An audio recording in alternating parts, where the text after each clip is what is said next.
Yo guys, this is Reinhardt, your favorite Russian, and I'm testing the Unholy decays. And there's a few changes that I made to them, and I am gonna rant half the video, and the other half of the video I'm basically gonna see what I like in changes. So let's start with the rant. For years, not a year, well probably years by now, since Mr. Pandari, Decay been saying, boy, we really hate this talent tree, the 75 talent tree. We really hate that you have to we are the only class they have to pick resource management as a part of our talents. Like, it's bad. We don't like having resource management as a talent. We want to have something new, something cool, something fun. So what does a Blizzard do when the Death Knights ask for something new, something cool, something fun? Well, they just take a pet stun away from us for God knows whatever reason, and they put it over here. Yeah. We legitimately have to spec into a pet stun. The class has been out for more than 8 years. Over 8 years our spec had a pet stun baseline, and all of a sudden, for some reason, Blizzard decided that it's time to have it made it out of the talent, which does not make a bunch of sense. So yeah, with that said, I am kind of very frustrated with that. So the biggest thing is, that what scares me the most, is that Death Knight doesn't really have that much utilities to begin with when it comes to PvP. Arguably, Death Knights have the lowest amount of mobility, CC, crowd control, everything else. So when the class doesn't have a lot of mobility but we have damage, basically what happens is it makes it the class is very strong against noobs and be a noob stomper, but it actually becomes a very crappy class against the really good players. So when you start pushing ratings, you see how this falls off, and you see how your class becomes fundamentally flat. So I was hoping that would not be the case, but it kind of looks like that potentially could be the case, because essentially, the way I look at it, we lost a bunch of stuff. Regenerative magic, we lost desecrated ground, which I honestly think is a stupid idea anyway. It should have been taken out. But regenerative magic, desecrated ground, icy touch, dispels. We lost asphyxiate, because this is a shit asphyxiate. The pet stun we can keep if we talent it. We lost strangulate, right? We lost like Best in Decay snare, which actually was a really good ability. So we lost, out of all the classes, we're probably one of those classes who lost a lot of utilities, and so did warrior. So, which I don't understand is like why the classes that don't have fundamentally a lot of utilities still keep losing them. So that means that the damage has to be off the charts. But the problem with that is, if you're making the damage of the class off the charts but very linear gameplay, well, the class becomes boring. And you could outplay it once you get actually better at the class fundamentally as well. So that's basically it. Now let's talk a little bit about what's so good about the changes that they made. Well, for starters, survivability, by the way, we lost Death Pact too. We lost Death Pact, Death Siphon, all of that. Survivability wise, we lost a lot of shit. But for some reason, and some reason only, I have still hopes for a decently good survivability for Death Knight. Why? For Unholy. Well, because Unholy essentially means a fuck ton of runic power generation. So this is where we're gonna go through actual talents. So always serve as summon another skeleton, just like it is now. And then the little stinker has been taken off, and then the shadow infusion has been moved over here. Bursting Source, when Festering won't burst, it also deals 20% of its damage to all targets nearby. It's a crap talent. This talent is absolutely freaking amazing.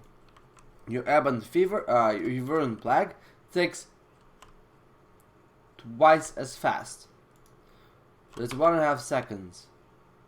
And it legitimately does really good damage. So with that said, that actually gives us a lot of like, this will increase Unholy Decay's dots by quite significant amount.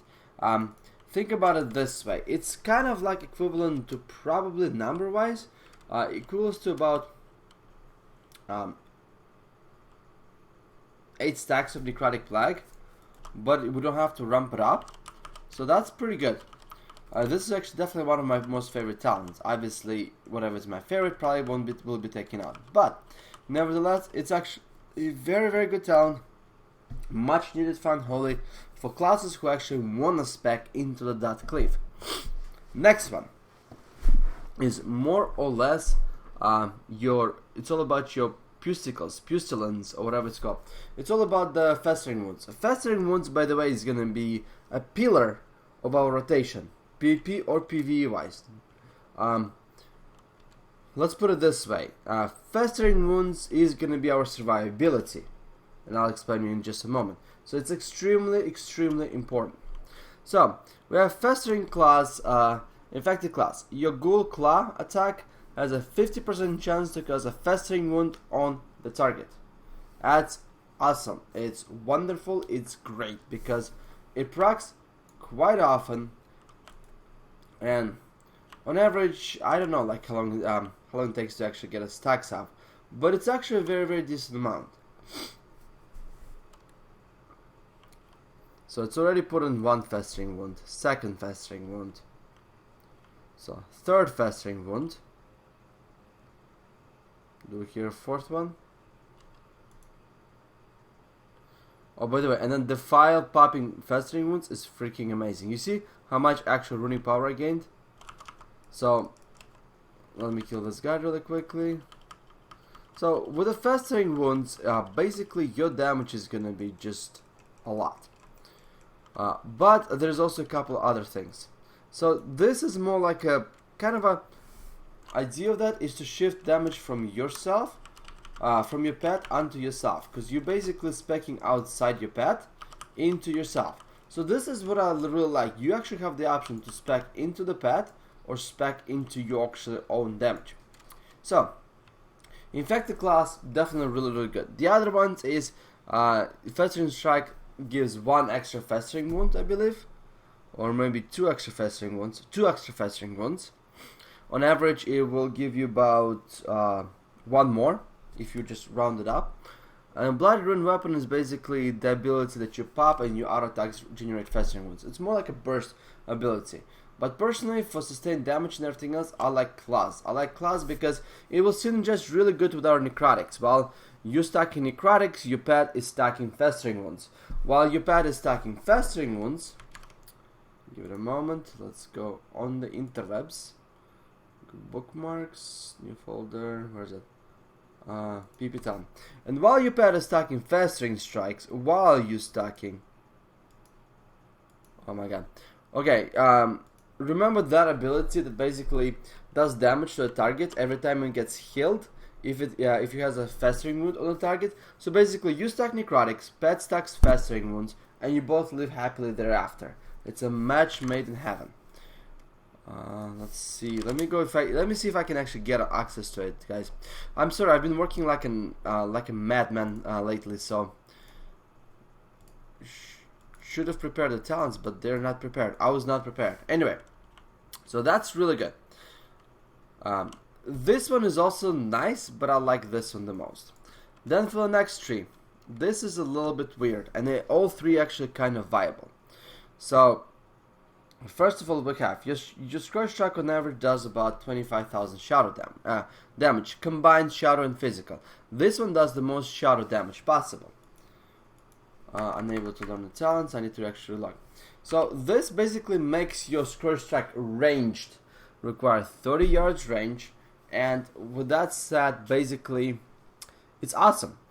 It does less damage than a Scourge Strike physical plus shadow combined, but this character has a green gear, it's a shit geared character, so maybe as our mastery goes a long way, maybe as we go, as we get more mastery, I'm pretty sure that the ranged Scourge Strike will actually be very, very close to a regular Scourge Strike damage. But for now, it is a minor DPS loss. So, and this is it. I cannot learn it. What is going on? Alright.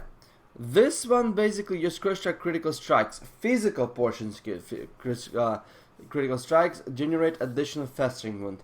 It's not bad, it's actually a pretty good spec, but also the other talent that is really good is your pet Frenzy. Why? Because the pet hits like a motherfucker. He hits literally like a motherfucker. You see those numbers, right? Right. And then I don't think I can heal my pet now, because I don't know, it's broken.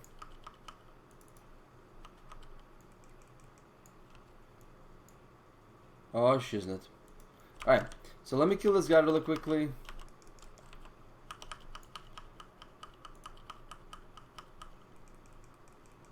So, okay, this guy's dead. Good. So, basically, but that's what we have.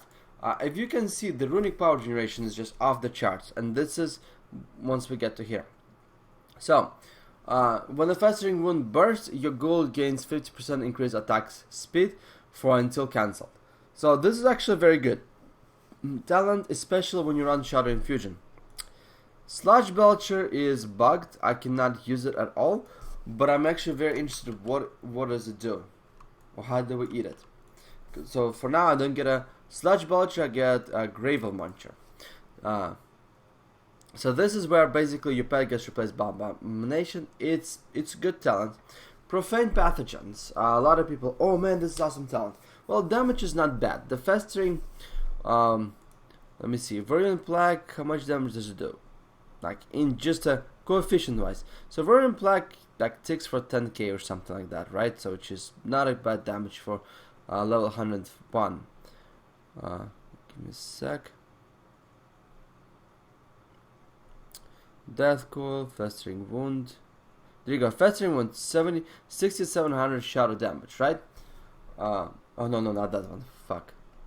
Where's that Virulent Plague explosion? Come on, you should have proc. Oh yeah, Virulent Eruption, 3500. So it's 3500, right? If you have 5 targets next to each other, each have Virulent Plague, you force proc Profane Pathogens, and all of a sudden it's 3500. Hits this target, this target. This guy's Virulent Plague will hit from here to here, and they both feed back to each other. So it's not 3500, it's 10,000 each. If you have 5 targets, it hits up to 37,000, which is about 10% of your HP. But it's a 1 minute cooldown, and it's a 100-yard range. So maybe like if you just spread it out so much, but it's still not that big of a damage. The biggest and one of the best buffs out there is this one. Bursting Festering Wound generates 9 additional runic power.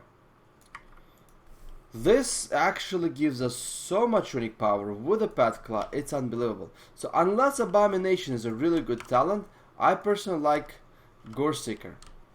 So let me show you. One Scourge Strike generates 22 runic power. And all of a sudden, I'm sitting at 72 with 3 Scourge Strikes. Like, what the hell? Well, 3 Scourge Strikes and 1 Outbreak. So it generates a lot of runic power generation. Why is it so important for us to generate a lot of runic power? Well, because now our healing is going to be Death Strike. And it heals crappy, but it can critical strike. So, I mean, if you get bursted down, then obviously this Death Strike heals for a decent amount. But if you don't, it doesn't. And a Death Strike is actually damage is kind of very comparable to Death Coil. The only thing is you don't get it from Death Coil is the benefits that the Death Coil do, like Shadow Infusion. But even then, for the next one, we'll talk about it too. So, with that said, what exactly are we looking in terms of rotation? Well, very simple.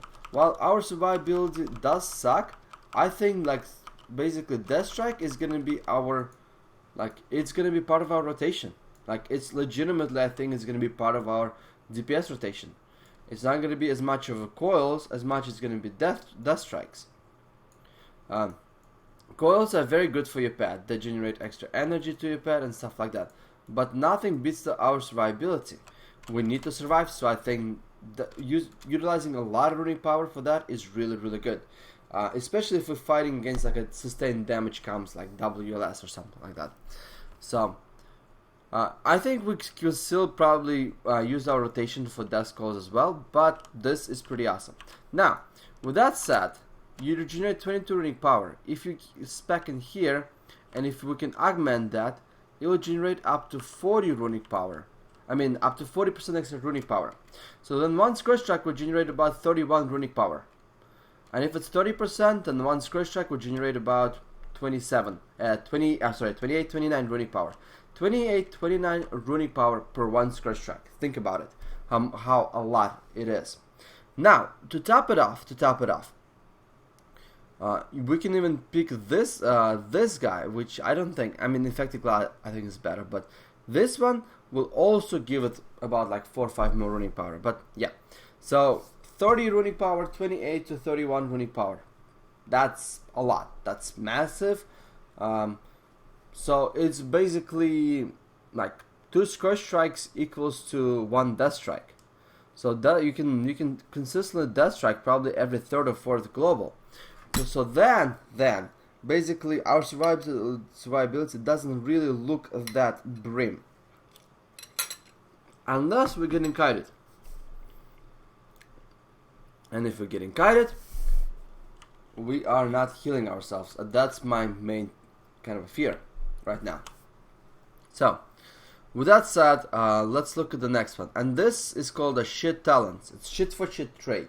So, we got ourselves all these resource mechanics have been taken out. So, Unholy has a runic corruption baseline. Frost, I think, has runic empowerment or some shit like that. So, yeah, would nobody like the runic generation talent? Yeah, it's fine. But taking off the baseline abilities that has been given to us and putting that shit over there is not the answer. But here we have basically a pet stun. Pet stun can area of effect stun within 5 yards. So 5 yards is very, very minimalistic. It only applies to like melee clips probably. Spell Eater, basically your anti-magic shell reduces damage by 20%. I think our anti-magic shell is fine the way it is. Anyway, we don't really need this. This is a shit, like a stupid talent. Like why? Who is gonna DPS us during the anti-magic shell up? I mean, unless it's a PvE, I guess it would make sense, kind of.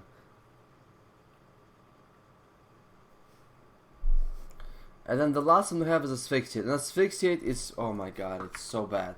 Asphyxiate is basically a channel. It's literally a channel spec. Right here.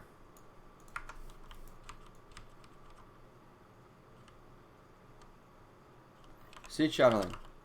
What the hell? I am yeah. It's supposed to be channel. I think it's bugged because otherwise, yeah, we can actually cast something. The cast animation comes in, but we still can use our abilities. Oh boy, this stuff does a lot of damage. So I think that pet stun would be the best thing because we can enrage it very, very often and stuff like that. Now this talent tree is pretty much for PvP. It's gonna be Shadow Infusion. Period. We have 2 ones. Death Coil does 30% additional damage, shadow damage over 3 seconds. It's a single target, decent thing, but I don't think it's that great. Because we're gonna have to Death Strike in PvP quite often, especially in arenas if we're getting trained.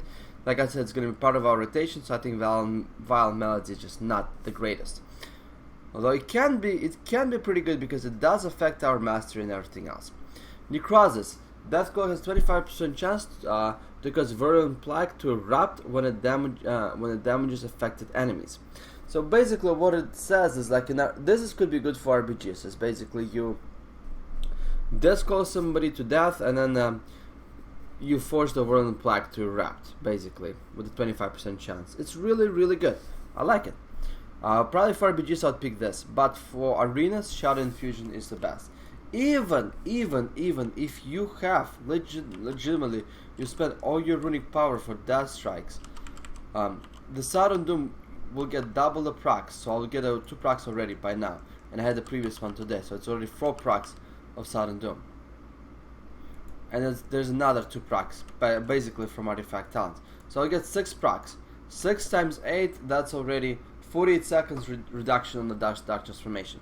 So like the Shadow Infusion still, with the Sudden Doom procs, will still reduce the dark transformation cooldown by at least I would say 30, 40, 50 seconds. And the Transform Ghoul does hurt quite a bit. Last one, I need to test out Dark Arbitrage, see what it does. It bursts your Festering wounds, which I guess is kind of cool. It's actually very, very cool. It's really good when you pet stacks Festering wounds. you stack necrotics, Dark Arbiter or Gargoyle replacement pops Festering Wounds for you. Oh god, that sounds just nuts. So that's kind of rotations I actually enjoy. And then we have Defile, which is probably the best talent out here. Dark Arbiter, I want to test it out, see how much of an improvement it is over Gargoyle, but quite honestly, I do have my doubts. Gargoyle does hit, but the mediocre damage. And then Soul Reaper is worthless. It pops 3 Festering Wounds, each generating 12 runic power. So you get 10 runic power plus 36. So you get like 46 runic power. Oh my god, that's a lot. But I guess it just saves you globals, nothing else. Like, you wanna pop your Festering Wounds that actually cluster fucking? Yeah, sure. I mean, in PvP, if we're stacking tons of Necros, and our pet stacks Festering Wounds, and you wanna pop them, obviously Soul Reaper would be the best way to go. Kind of, not really. The reason why is because Defile is still probably a stronger talent. Defile does really, really good damage. Let me actually pop the Festering on this guy. Let me put a pet on this guy. Let me put this, and let me put a Defile down. And just look at this. Look at the damage of a Defile when the Festering one's bracking. Like, it legitimately rots people to death. Like, Defile becomes a really, believe it or not, becomes a really strong single target damage. It's pretty strong. It's pretty awesome. So I really, really like Defile, like what they did to Defile.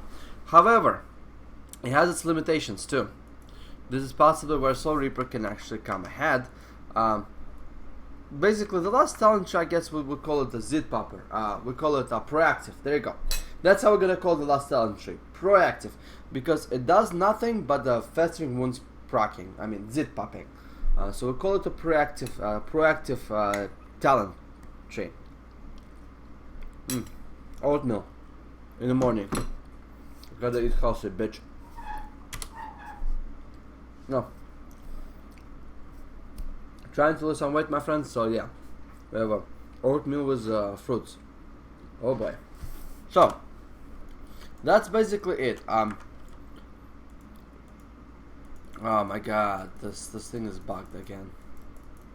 So, the only limitation of Defile that it does not, I repeat, it does not make your Scourge Strikes do AoE damage.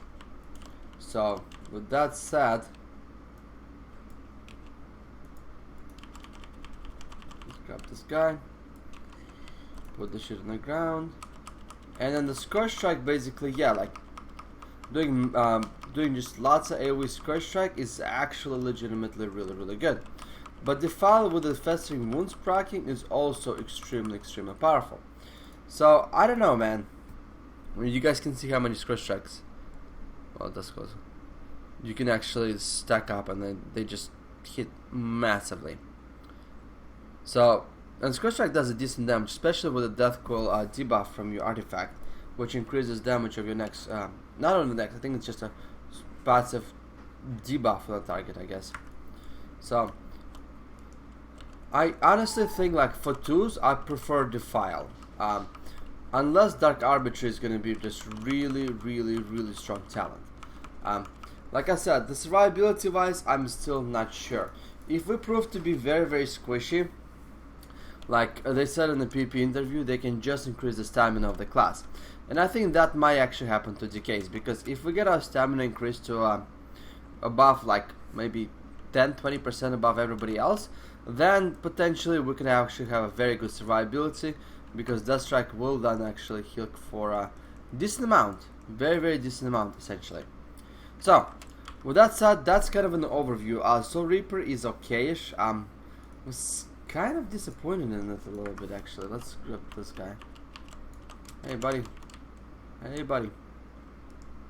So, 3 Festering Wounds, and you see, it basically does like 30k damage tops. So, nothing to write home about. Like 30k damage for a, it's basically literally a Zit Popper. That's about it. So I think Dark Arbiter or Defile could be a stronger picks for us. So that's about it. I think we're all done. Oh, I actually saved somebody's life. I didn't even see it was him. You're welcome. So that's it, guys. Let me know what else. I heard your feedback. I am gonna work on the Demon Hunter video. I'm working all the way till Thursday, Friday, and then I'm gonna be going out on Thursday, Friday as well with my friends, kind of friends. So we'll see how many videos I can pump out during that time. Thanks for watching, my friends, and до свидания.